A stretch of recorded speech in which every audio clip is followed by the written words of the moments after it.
Voice of Indonesia. Hello VOI, my name is Lisa and we're about to chat to Billy Mombraso, who's a candidate for a Masters at Oxford University. We're about to hear his story. I'm studying about project management, but I'm researching more into sustainability aspects of a project. Yeah. Capital investment kind of. So it's more into sustainability kind of. Yeah, and so you're also the CEO of a charity as well. And what sorts of things does the charity do? So what we do, we try to provide equal access to education, especially focusing on the underprivileged kids in the Eastern Indonesia. Yeah. And also we put priority on the female to get access for the education. And the education that you do, is it more like informal, encouraging people to stay within the state system, or? Yeah. So what we try to do, we are complementing the state system, because what we observe from the current state system is that they don't have sufficient curriculum to stimulate the Indonesian kids to be having critical thinking, entrepreneurial mindset and creativity. So what we do after formal schools, they'll spend times in our informal learning centers for learning all those entrepreneurial stuff and prepare them to be future entrepreneurs. Yeah, amazing. And with this, do you teach them like English as well? Like, is there? Because I think I saw that in the slide as well. So what do you think the value is of students learning English in Indonesia? Definitely, that's our backbone. So what we observe is that when they have this English capabilities, they'll access more information because everything is online right now. So when they have the capabilities in English, they can open the information, search for it, learn from all the materials, unlimited materials from the online. But we also encourage them to travel the world. They can see the world, and when they come back, they become a different person. And why we believe that they can be going overseas is that there's a lot of opportunities like scholarship right now, focusing on Papuan kids. And the reason why the scholarship funders cannot find Papuan is because that they cannot speak English. They want they want to recruit people who have basic English capabilities, and since they don't speak English, it's very hard for them to find Papuan and Eastern Indonesians to be in the scholarship program. So the value of the English is definitely very important. That's our main activity. And do you think that having those kids go out, see the world, and have more opportunities will then kind of uplift the entire community in Papua? That's the objective. That's what has been happening. We have a lot of kids who learned in our learning centers and now studying overseas. Some of them are coming back, and they become the stimulant of the development in their villages, in the regions areas, in different sectors. Be it of farming, agriculture, education, development, economic, different sectors. So because they learn English in our learning centers, we open up about their mindset. They decided to travel the world. They see examples. They learn a lot of things. They come back. They make change in their communities. And do you get a lot of support from the government or from any particular organisations? We've got a lot of support from different, different entities. From the United States of America, Department of States, we got sponsors one time from the DVET Australia. We were funded by them as well. Different companies also fund our activities: Pertamina, Freeport, Garuda, and also support from these individuals, Indonesian, who have heart to also be part of the change that we're creating. Do you have like volunteers come in as well? Like, how is your organisation staffed? We are built up by a very solid, consistent, committed volunteers. We've got around 152 volunteers in different places to teach hundreds of kids. Yeah, and where do these volunteers mainly come from? Like from Jakarta? From different part of Indonesia, from Papua, from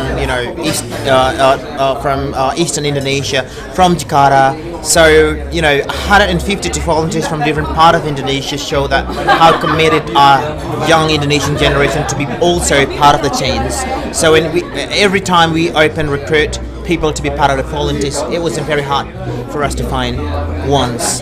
You know, it's a lot of people who want to be on board to help us. Amazing. And how did you originally start the organisation? Like, was it just one place that you started working in, or did you get sponsorship first? All right. So I started working as an engineer in 2009, and I thought at the time that I should have done more than just working as an engineer offshore. So what I did, I went back home and I opened a small class in my house.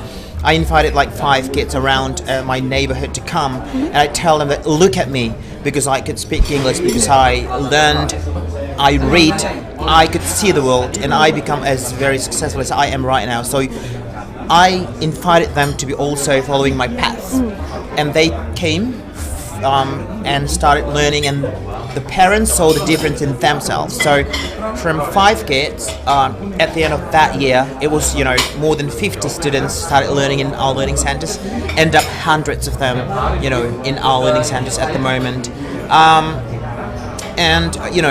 We opened one learning centers, and there are people who also saw how successful the learning center at the time, so they invited me to also help them to open up learning centers in different places in Indonesia. So that's how the movement grew.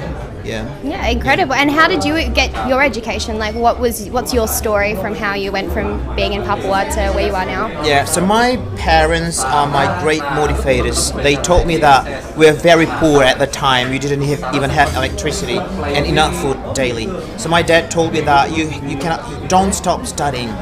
Keep striving, because actually having good marks or good grades and perform very well academically can save you and save our family from the poverty line. So I studied really hard. I got scholarship all throughout my life. I studied in the top high school of Papua by scholarship. It's in Jayapura, the capital city. Then I got scholarship to study in also top engineering institution of Indonesia, ITB, also by scholarship. Thanks God, by scholarship. And then I got scholarship to study my masters in Australia, in Canberra, in the Australian National Uni. Also with the scholarship from the Australian government, and now I'm studying in Oxford with scholarship as well. So Amazing. This kind of story that I wanted to tell to the poor, underprivileged Indonesian kids, that nothing impossible for you to get the highest education as high education as possible from the top institution in the world if you want to strive hard. It's not impossible. You can do it. So would you because I've spoken to a couple of other people who do similar kind of work, and would you say that there are a lot of opportunities for education in Indonesia, but maybe the mindset for some people, like it's difficult for them to feel inspired to continue with their education? That's correct. And they wouldn't believe it. They thought they cannot relate. If you got what I mean, like you've got Indonesian who also have scholarship, and they come to talk to different community, but they come from a different background, different place where they grew up. It's very hard for them to convince these kids to believe in what they have done. That's the reason why we do different approaches in our learning center, is that we use local ambassadors.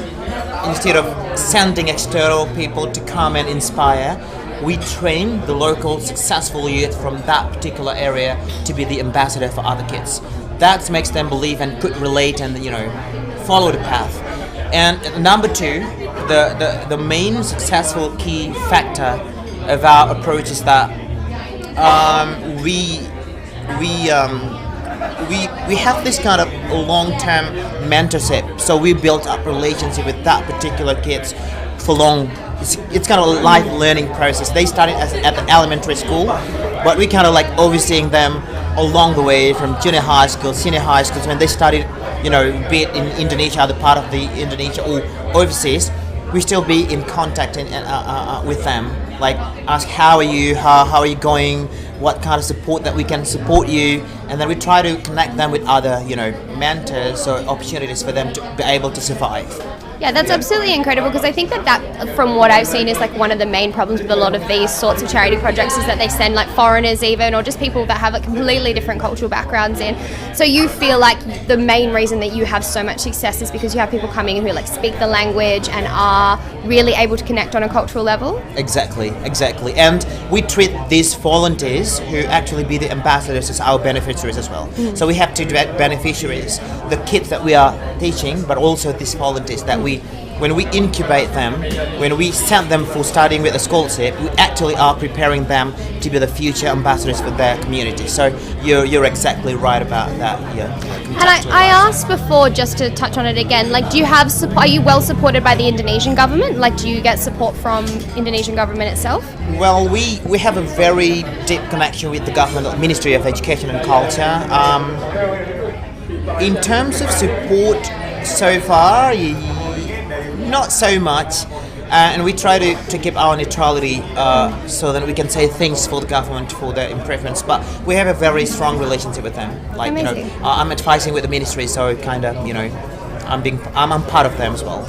Yeah. So, what would you change about the Indonesian education system if you were allowed to do anything you wanted? Yeah, probably contextualization. It's very tricky talking about Indonesia, 17,000 islands, more than 300 tribes and ethnicities with different looks, different food, different background, different religion. Very hard for you to have this kind of centralized education system.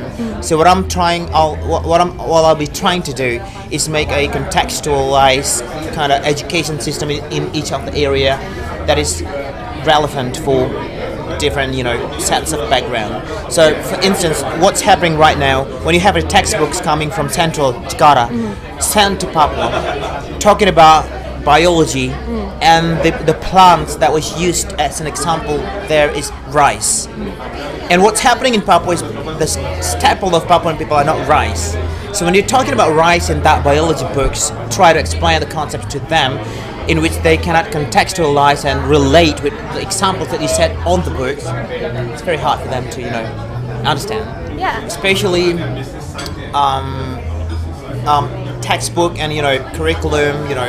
I know it's very hard and tricky how to contextualize in this kind of a big complex country. But I do believe there are ways or lessons learned that we can take from different part of the world to be, applied there. That's number one. Number two, I want Indonesian youth to be problem solver. So I want the curriculum to emphasize less on memorizing and winning the exams. I want them to be more the real problem solver. Stuff like things that they can do in the real life and show that they have life skill to solve the problem in the community. The kind of approach that I want to make. That's amazing. And so you travel quite a lot of the world. Do you think that you will always come back to Indonesia and live in it? Do you currently live in Indonesia or do you live in Papua? UK, Jakarta, Papua, different so places. Lots of different homes. A lot of different homes. And the reason why I'm traveling a lot is that number one, learning. Number two is try to tap the opportunities to support our learning centers. So I'm being kind of phase of it so that I can connect our learning centers to different opportunities out there. So I'll be doing it for life, traveling and being an advocate for equal access to education to underprivileged community, not only in Indonesia but also in different part of the world, especially for the females as well. It's absolutely incredible. I think your story is so amazing. Okay, VOI, that was our short conversation with Billy Mombrasco, who's a candidate for Masters at Oxford University. Hopefully that'll inspire you to get more educated. Voice of Indonesia. VOI.